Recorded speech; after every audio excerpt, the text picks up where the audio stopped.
éternel. Oh, le bon, il y a 5 ans. Il faut que tu aies une intelligence ouverte. Et c'est quel chose à la maille, il y a pour moi. Dieu, le Fils de Dieu Moi, dans l'ensemble, est venu. Ayaki, Il nous a donné l'intelligence. après ce biso maïele. Pour que nous discernions. Peut-être tout le dola oya solo. Et nous, Pepiso, vous et nous, bien la biso. nous sommes dans le véritable. Amen. Tozali katina oya solo. À son Fils Jésus-Christ. Katina mwana na Yesu Christo. C'est lui qui est le seul vrai Dieu. Yende oya zali nzambe moko ya solo. La vie éternelle. Pebo mo ya seko. Les prophètes disaient, Mosakola zbana ikoloba. ayez de l'intelligence Bozala na mayele. pour me connaître moi. Pona koyeba ngai. Que vous vous glorifierez. Mpe bokomikumisa. C'est le prophète Jérémie. Mosakoli Jérémie Si vous sekoloba. avez de l'intelligence Soki boza na mayele. pour me connaître moi, Pona koyeba ngai. le seul vrai Dieu, Nzambe moko ya solo. alors vous devez vous glorifier. Boye bokoki komikumisa. Nous avons un sujet de gloire. Biso toza na ntina komikumisa. Nous avons un sujet pour bomber les torches. Toza na ntina kobeta tolo. Et nous connaissons Dieu. Ete toyebi nzambe. Amen. Nous connaissons Dieu. Toyebi nzambe. Nous connaissons sa parole. Toyebi liloba na ye. Nous connaissons sa promesse. Toyebi elaka na ye. Amen. Nous connaissons sa sémence. Toyebi momboto na ye. Nous ne connaissons. Biso toyebi yango. Nous avons droit de Toza bomber les torches toza na ningisa kobeta tolo. devant n'importe qui. Liboso ya ata konani. Nous pouvons bomber les torches. Tokoki kobeta tolo. C'est nous qui le connaissons. Biso te toyebi ye. C'est nous qui connaissons Dieu. Biso te toyebi nzambe. C'est nous qui connaissons la parole prophétique. Biso te toyebi liloba na C'est lisakoli. nous qui connaissons la parole de la promesse. Biso te toyebi liloba na La elaka. promesse pour aujourd'hui. Elaka mpona lelo. Pas pour hier. Yalobi te. Pas la promesse d'hier. Elaka yalobi te. La promesse pour aujourd'hui. Elaka mpona lelo. C'est nous qui la connaissons. Biso te toyebi yango. Donc nous avons eu l'intelligence. Boye tozwaki mayele. C'est ça. Et cette intelligence, Mpe mayele yango. c'est ce que l'ange L'ange Gabriel Gabriel voulait transmettre à Daniel. aye kopesa na Daniel. Je suis venu pour t'ouvrir l'intelligence. Na ye mpona kofungola yo mayele. Lorsque tu as commencé à prier, Ntango oyo obandaki kobondela, la parole est sortie liloba ebimi. et je viens pour te l'annoncer. Mpe na ye mpona kosakolela yo yango. Car toi tu es un bien-aimé. Na mbi ozali molingami. Sois attentif à la parole Yokamela na liloba. et comprends la vision. Mpe sosola limono.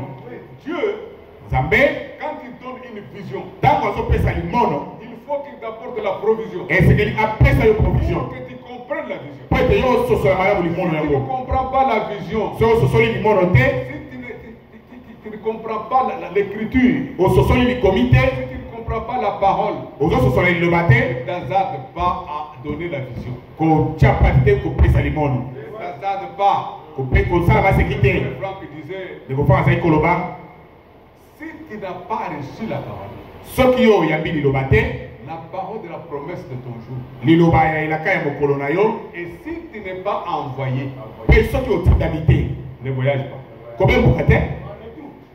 Ah, mais il a mis fin à tous les cinémas que nous faisons. Akati basinema nyonso bandaki komona. Dans tous les groupes de prière ici, Na bagroupe nyonso na il y mabondeli a awa. des gens qui voyagent. Bato bakobembuka akende boye mabe akende boye Il est mabe. à Kindambwete, demain il est à Kingatolo, le lendemain il est à Sekebanza.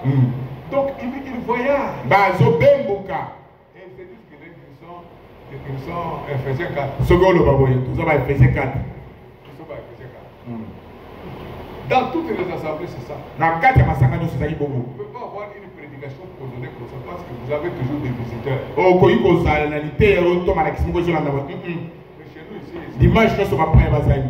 nous on n'a pas de visiteurs. Biso awa tozala bapaya te. Mais comment ils nous visiteraient?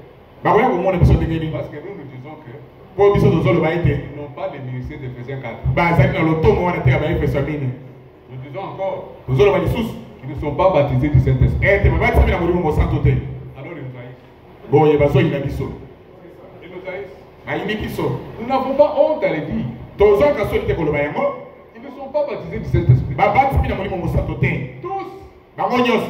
depuis le plus vieux jusqu'au plus jeune. Kobanda ya mokolo kino na mwana moke. Ils croient tous Bango nyonso bazondima ete qu'ils sont baptisés du Saint-Esprit. babatami na molimo mosantu. Mais ils attendent la puissance. Kasi baozela nguya. Faux. Lokuta. Ça c'est faux. Wana lokuta. Et archi faux. Lokuta On pesa. ne peut pas être baptisé du Saint-Esprit Moto akoki kobatima na molimo mosantu te. sans avoir la puissance. Kozanga nguya. C'est faux. Et ça le putain. Ils disent que non, ils sont baptisés du Saint-Esprit. Ils attendent de la puissance. Mais ils ne peuvent pas être ensemble. Parce que le Saint-Esprit, c'est celui qui unit. Amen. Vous êtes baptisés du Saint-Esprit. Nous nous sommes baptisés du Saint-Esprit. Nous devons être ensemble. Nous devons être ensemble. Parce que nous disons la même chose. Nous ne disons pas le même esprit. C'est ça, il y a-t-il des différences. Comment y a-t-il des différences entre nous? Ils ne sont pas baptisés du Saint-Esprit. Trop. Pour avoir l'argent. Trop. Pour avoir les croyants. Pour que les croyants les ramènent des dîmes. Nous ne voulons pas des dîmes comme ça. Non. Nous voulons des dîmes. Viennent. Des cœurs sensibles. Des cœurs qui ont compris la parole. Et quand il paye sa dîme, qu'est-ce qu'il fait? Parce qu'un homme comme ça, la Bible dit, moi, je menacerai. C'est lui qui dérobe. Il va menacer. Il menace pour toi. Toi tu dors. Il menace. Il menace le voleur. Il menace celui qui veut te voler. Il menace celui qui veut prendre ce qui est à toi. La conséquence de lui.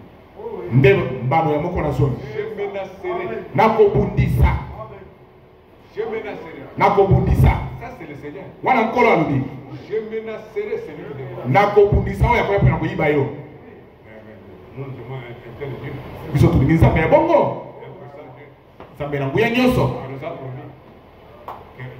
Nous tout ce que vous avez sera bien gâté. Parce qu'il a prononcé la menace. C'est celui qui t'attaque, il aura la menace. Dites Amen. encore amen. Amen. Donc ici il dit, lorsque tu as commencé à prier, la parole est sortie et je suis venu te l'annoncer. Car toi tu es un bien-aimé, sois attentif et comprends la vision. On commence avec les 70 semaines de terre.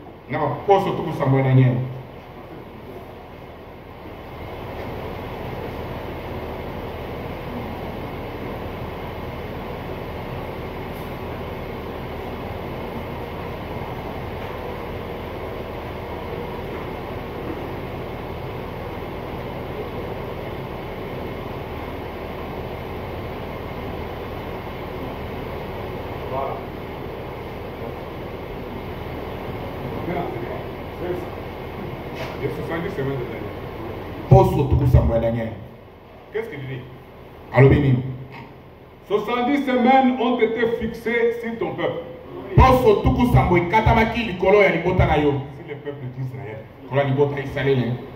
On a fixé 70 semaines. Et les 70 semaines là vont se terminer avec les milléniums. Vous comprenez ça? Les 70 semaines vont aller jusqu'au millénium. C'est le millénium qui remplace les 70 semaines. Pour Israël. Vous comprenez? Pour Israël. Le temps est compté à 70 semaines. C'est 70 semaines d'année. Une semaine comporte autant d'années. C'est ça. Parce que ce sont les 70 semaines mais d'années. Vous allez comprendre. Vous allez comprendre. 70 semaines ont été fixés sur ton peuple. Poso tuku sambo ikatamaki likolo ya libota na yo. Et sur la ville sainte. Pe likolo ya ngumba esambi. La ville sainte c'est laquelle? Ngumba esambi ezali ko wana? Jérusalem. Le 70 semaines Poso tuku sambo avait un sextuple but. ezalaki na batina sambo.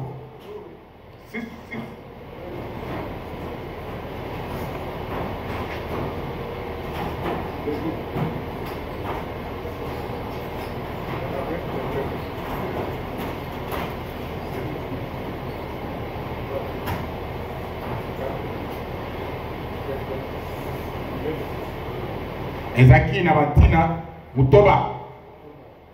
Le premier but tina ya liboso pour les 70 semaines, pour la baposo tuku sambo, c'est pour faire cesser les transgressions. ezalaki pour la kokata botuki. Oui. Donc il fallait cesser, faire cesser.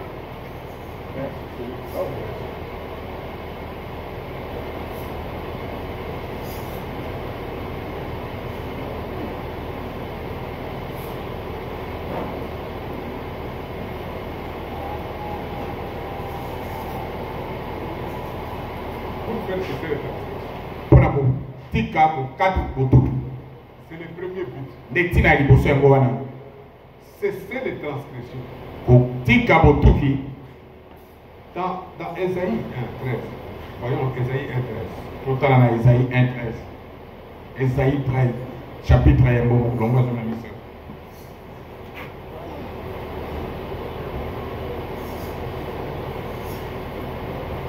Dans Ésaïe 1. Ésaïe mokopona yango.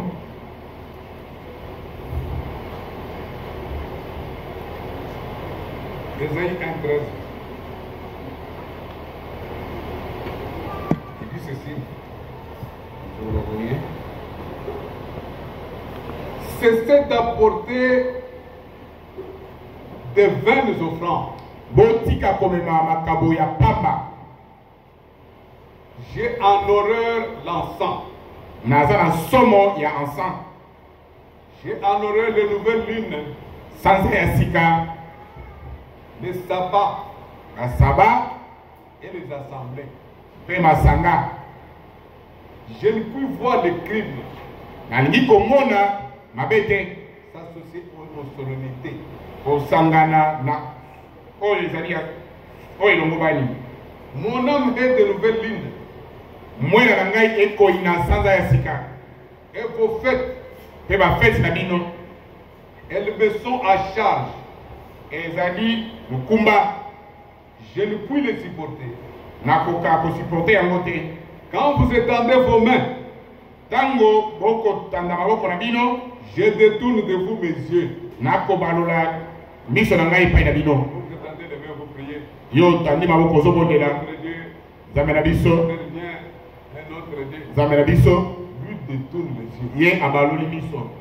Il ne veut pas écouter votre prière. Alingi koyoka mabondeli na yo te. Je n'écoute pas. Nazoyoka te. Vos mains sont pleines de sang. Maboko na bino etondi makila. C'est ça qu'il dit. Là, il leur demande déjà Wana azosenga na bango de se laver, ete basokola, de se purifier bamipetola, et d'être agréable à Dieu. mpe basepelisa Nzambe. Ne pas se fier aux offrandes. Komikaba kaka te na Ne makabo, pas se fier aux sacrifices. komikaba na bambeka te. Car Dieu Nambi Nzambe ne prend pas plaisir aux offrandes, azosepela na makabo te, aux sacrifices, ata na bambeka te, comme la crainte de la parole de Dieu. lokola na bobangi ya liloba na Nzambe. C'est ça. Dieu exige la crainte. Nzambe alingi bobangi. Mais eux, ils ont cru que Dieu accepte les offrandes.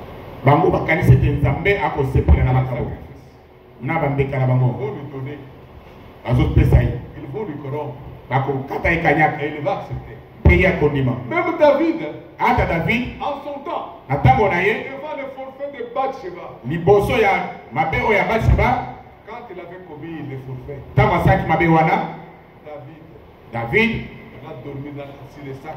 aleli na kati ya putulu mpe na saki, Il a dormi dans la cendre. alali kati na putulu. Tout roi qu'il était. Mokonzi oyo azalaki Votre infiltré dans la sang. Amis potika tina putulu. Pleurer pour son péché. Aleli pona lisumu na ye. Il a dit à Dieu. Alobi na Nzambe. Dieu. Nzambe. Si c'était un homme. Soko za moto. J'allais te corrompre. Na linga ko kata okanyaka. J'allais te donner des sacrifices. Na linga ko pesa yo bambeka. J'allais te donner des offrandes. Na linga ko pesa makabo. J'allais te donner même l'argent. Na linga ko pesa tako bisolo. Si tu acceptais ces choses. Soko ndimaka biloko oyo.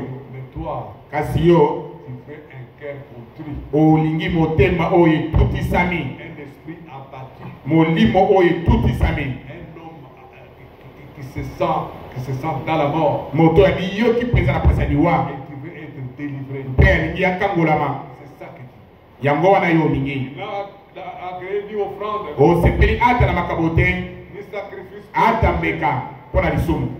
Mais tu m'as fait encore. Kasi osaleli ngai nzoto. Pour toi. Mpona yo Tu m'as fait encore. osaleli ngai nzoto. Jésus-Christ. Yesu Tu Kristo m'as donné encore. opesi ngai nzoto. Et dans ce corps, Mpe kati na nzoto wana je te rends gloire. tozokiseli yo nkembo. Donc c'est ça. C'est ça. Yango wana Il fallait que les gens cessent de penser à leurs offrandes. esengelaki bato batika kokanisa na makabo na bango. Qu'ils cessent les transgressions Batika botuki et qu'ils s'attachent à Dieu. mpe bakangama na Et Nzambe. les 70 semaines de Daniel Mpe baposo tukusambo ya Daniel étaient données dans ce but-là. ekatamaki na ntina wana Cesser les sacrifices, kotika bambeka mais c'est donner soi-même komipesa yo moko à Dieu epai na Nzambe une offrande de bonne odeur. lokola mbeka moko ya mpimbo kitoko. Il fallait cesser les transgressions. Esengelaki kotika botuki Et nous allons voir mpe tokomona qu'au bout de ces 70 semaines, ete na suka ya baposo wana tukusambo comment le peuple d'Israël a cessé lolenge kani libota na Israele etikaki les transgressions. botuki. Comment il a cessé Ndenge nini bango batikaki et comment il s'est attaché à Dieu. mpe lolenge kani bai kokangama na Nzambe Au cours de ces 70 semaines Na- de Daniel. kati ya baposo tukusambo ya Daniel. Vous avez compris le premier but, Boyo sosoli ntina ya liboso c'était de faire cesser les transgressions. ezalaki mpona kotika botuki. Le deuxième but, c'est quoi? Mibale ezalaki nini? C'est mettre fin au péché. Kosilisa lisumu. Le péché qui pesait sur Israël, Lisumu oyo ezalaki likolo ya Israele. c'est le péché d'avoir rejeté le Messie. Lisumu wana ezalaki ya kobwakisa Mesi.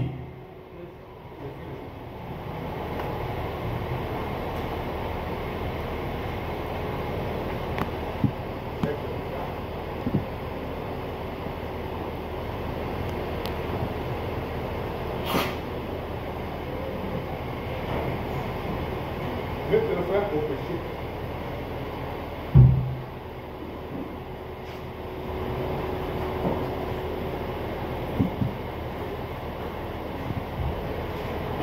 Mettre fin au péché. Ko Plus rien. Mettre fin au péché. kotia suka na masumu. Mais le péché pour Israël, Lisumu mpona Israele c'était l'iniquité. ezalaki lisumu na nkolo D'avoir rejeté le Seigneur. ya kobwakisa nkolo, D'avoir rejeté le oin. ya kobwakisa mopakolami, D'avoir rejeté le oin de l'Éternel. kobwakisa mopakolami na Yawe. Ils l'ont rejeté. Ils ont refusé. Baboyaki ye Ils ont même dit qu'il meurt. balobaki kutu ete akufa Qu'il meurt. akufa Et que son sang retombe sur nous. makila na ye esopa na likolo na biso. Ils ont fait porter le sang de Jésus-Christ. Bango bandimi kolata makila na Yesu Kristo. Mais le péché là, Kasi lisumu wana nous pouvons le voir dans Zacharie 12. oyi komona yango na Zakari 12. Zacharie 12.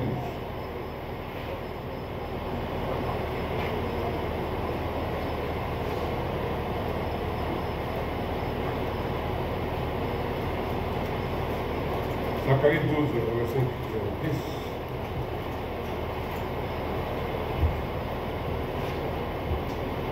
Il dit ceci.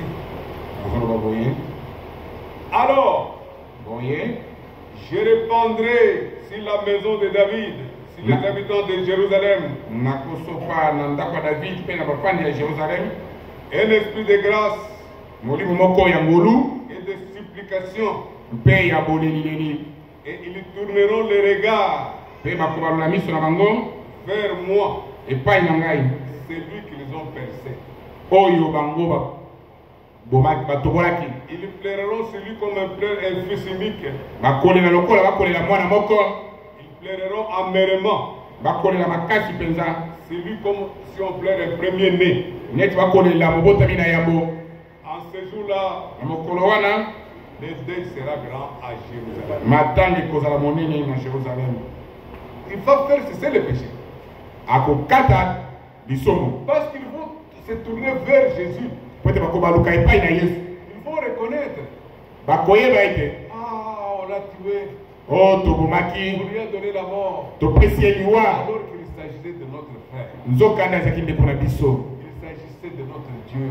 ezalaki nzambe na biso Il s'agissait de notre Elohim. ezalaki Elohim na biso C'est lui qu'on a tué. ye nde tobomi En le pendant au bois. na kobaka ye na ekulusu Le deuil sera très grand. matanga ekozala monene mpenza La désolation sera grande. mawa ekozala mpenza C'est ce jour-là ezali mokolo wana qu'il va faire cesser les péchés. nde akokata lisumu Il va faire cesser les péchés. nde akokata lisumu Les péchés de son peuple. lisumu ya libota na ye Grâce à cette supplication, na ntina ya boleli wana le péché lisumu sera expié. ekolongwa Le péché lisumu sera banni. kolongola yango Le péché, on en finira avec. bakosilana na lisumu. C'est ça le deuxième but. nde ntina ya mibale yango wana Le troisième but, hein, ya misato c'était pour expier l'iniquité. mpo na kolongola lisumu na nko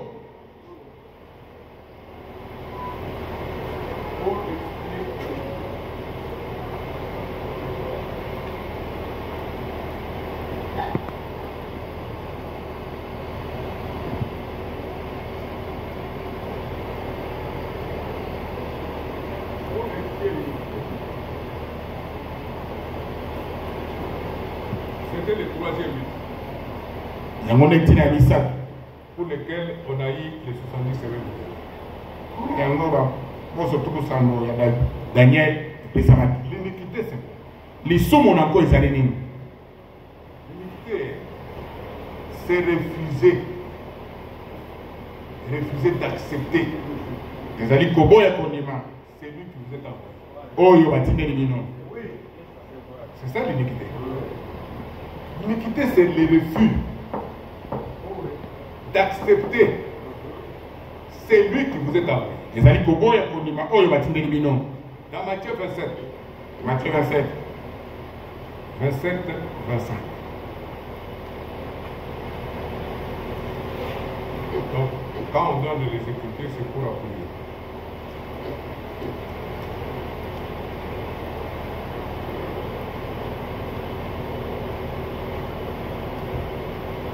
Dans Matthieu 27, au verset 24, voyez comment l'iniquité a joué. otala lolenge kani lisumu na nko esali Pilate voyant Pilate komonaka qu'il ne gagnait rien, ete azozwa eloko te mais que le tumulte augmentait, mpe mobulu ebakisami prit de l'eau, azwi mai se lava les mains asokoli maboko en présence de la foule liboso ya bituluku et dit, mpe alobi je suis innocent ngai nayebi eloko te du sang de ces justes. na makila ya boyengebene oyo C'est là qu'on regarde maintenant. oyo etali bino sika Est-ce que c'est pour autant que Pilate a été innocent? Non. ezali bongo nde Pilate akomaki ayebaki likambo ngo te Il n'a pas été innocent. akomisaki ye innocent te Pour qu'il soit innocenté, po ete bakomisa ye innocent il fallait qu'il croie à la parole de son jour. asengelaki kondima liloba ya mokolo na ye S'il croyait à la parole de son jour, soki andimaka liloba ya mokolo na ye alors il devait être innocenté. boye bakokaki kokomisa ye innocent Parce que Dieu, po ete nzambe l'innocent, azokomisa c'est innocent ceux qui sont écrits dans le livre de vie de l'agneau. kaka baye bakomami na buku ya bomoi ya mwana na mpate Ceux qui sont écrits dans le livre de vie de l'agneau sont innocentés. baye bakomami na buku ya bomoi ya mwana na mpate bango nde bainnocent C'est ça. Ils sont justifiés. bango balongisami Leurs péchés sont effacés. masumu na bango balongoli Mais lui, là, la belle me dit non, je suis innocent. ye asokoli maboko alobi ete ngai nayebi eloko te Et là, il n'a jamais été innocent. ye nano azala innocent te Parce qu'il avait tout le pouvoir po ete azalaki na makoki nyonso de dire non. akokaki koboya Moi, je ne le fais pas. nalingi makambo ete Il n'a pas fait. asalaki yango te. Alors, tout le peuple répondit Boye liboto nyonso bayanoli que son sang ete makila na ye retombe sur nous ekweya likolo na biso et sur nos enfants. mpe likolo ya bana na biso. Quelle affaire? Quelle affaire? Vous comptez sur vous et sur vos enfants. obi ekweya likolo na biso ata na bana na biso. Mais son sang est retombé sur eux et sur leurs enfants. mpe makila na ye ekweya likolo na bango mpe na bana na bango. Les Juifs bayuda ont fui partout. bakimela bipai nyonso Ils étaient dans tous les pays. bazali na mboka mokili mobimba Mais là où ils étaient, epai bazalaki ils ont été tués en masse. babomaki bango mpenza. Ils ont été tués en masse. babomaki bango mpenza À cause de cette phrase. na ntina kaka ya liloba oyo. Mais Dieu kasi nzambe devait faire cesser cette iniquité. asengelaki kotikisa lisumu na nkoko oyo. Il devait faire cesser cette iniquité. asengelaki kotikisa yango Et ça se fera au cours de 70 semaines de Daniel. mpe kosalema na kati ya baposo tuku sango ya Daniel. C'était le troisième but. wana nde ntina ya misato. Le troisième but de la révélation de 70 semaines de Daniel. ntina ya misato ya kofumbami ya baposo tuku sango ya Daniel. Maintenant, le quatrième but, ntina ya mine c'était pour amener la justice éternelle. ezalaki mpona komema boyengebene to bosembo ya seko.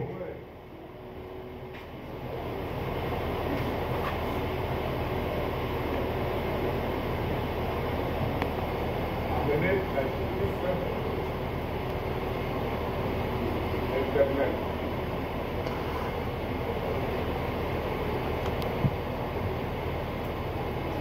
Pour amener la justice éternelle. La justice éternelle, bosembo ya seko comment ça va être ramené? ekomemama ndenge nini. Même pour nous, ata mpona biso nous avons eu la justice de Dieu. tozwi bosembo ya nzambe Comment nous avons été justifiés? kasi tolongisamaki lolenge nini. La justification par le sang. kolongisama na nzela ya makila. Ah là là là là. Un frère au Canada me disait justification par le sang. ndeko moko azali koloba na ngai kolongisama na nzela ya makila. C'est la même chose que la croix de Jésus, la foi. ezali lolenge moko na ekulusu na yesu na kondima na ekulusu. kondima na ekulusu. Si Dieu est ton sauveur, soki nzambe azali mobikisi na yo il est mort. akufi Il a versé le sang. asopi makila. C'est ce sang qui te justifie. makila wana nde elongisi yo. C'est comme ça qu'on me disait au Canada. nde bongo bazali koyebisa ngai mpona na Canada. Donc tout le monde est justifié. abi bato nyonso balongisami En croyant en Jésus-Christ comme son sauveur na kondimelaka yesu kristo lokola mobikisi na bango et en étant justifié par le sang qui est tombé, mpe kolongisamaka na makila oyo ekwei. tout le monde est justifié. bato nyonso balongisami Même les appelés, même les élus. ata badiangami ata kobaponami bango nyonso balongisami. J'ai dit c'est ça. botika biloko oyo Vous ne comprenez pas la profondeur. bozososola mozindo te. Vous ne comprenez pas la vision. bozososola limono te. Vous ne comprenez pas l'orientation spirituelle. bozososola bokamemi ya molimo te. Justification par le sang. kolongisama na makila. Est-ce que c'est le sang chimique qui était tombé? eske eza makila oyo ekweyaki. Donnez-moi la réponse. Est-ce que c'est le sang qui est tombé, le sang là? ezali makila ya yesu oyo ebimaki na nzoto na ye ekweyaki wana. Allez, cessez. botika Laissez qu'on vous parle. tika tolobela bino Qu'on vous explique. balimbolela bino La makambo. justification par le sang, kolongisama na makila. c'est la vie qui était dans le sang. amen ezali bomoi oyo ezalaki na makila. C'est la vie qui était dans le sang bomoi oyo ezalaki kasi na makila qui est entrée dans les croyants oyo ekoti kasi na bandimi qui les justifie. yango nde ezolongisa bango.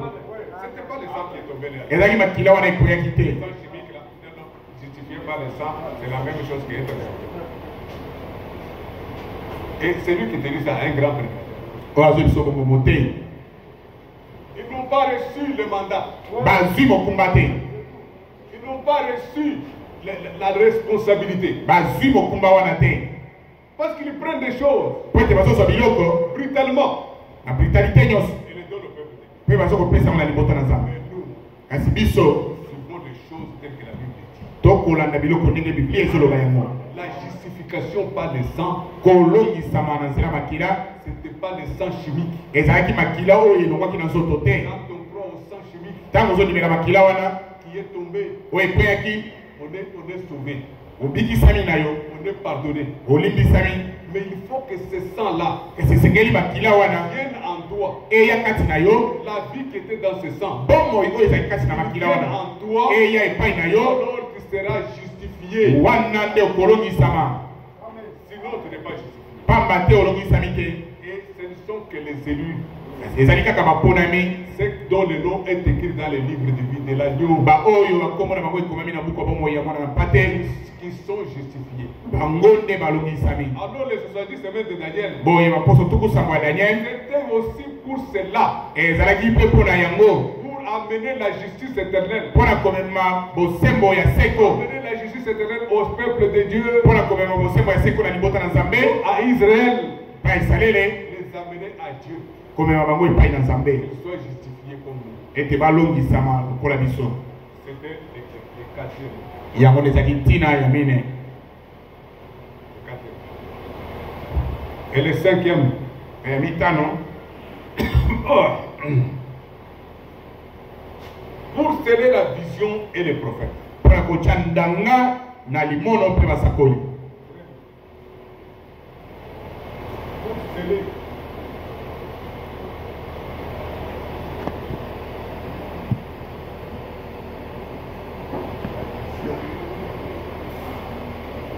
et les prophètes.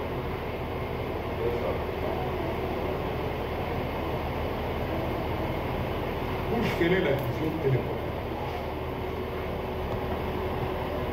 Ici, awa avec les 70 semaines de Daniel, na baposo tukusango ya daniel on amène la connaissance bazomema boyebi de la révélation divine ya bofungwami ya bozambe du salut.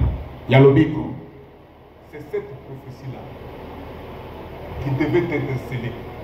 lisakoli wana nde esengelaki etya mandanga La connaissance de la vérité divine, de la révélation divine ya bofungwami ya bozambe du salut. Pour que le peuple d'Israël po ete libota na israele comprenne basosola le salut qu'on attend. lobiko oyo tokozela Le salut qu'on attend. lobiko oyo tokozela Ce salut-là lobiko wana va venir ekoya à la transmutation de nos corps. na mbongo wana ya bazoto na biso amen Ce salut va venir à la transmutation de nos corps. lobiko wana ekoya na mbongo wana ya bazoto na biso C'est ça la révélation. C'est ça la révélation de la prophétie. yango nde bofungwami ya C'est lisakoli ce qui devait être scellé en Israël. yango nde esengelaki kotya mandanga na Parce israele que Israël po ete israele ne comprend toujours pas aujourd'hui bakososola te kino lelo que le salut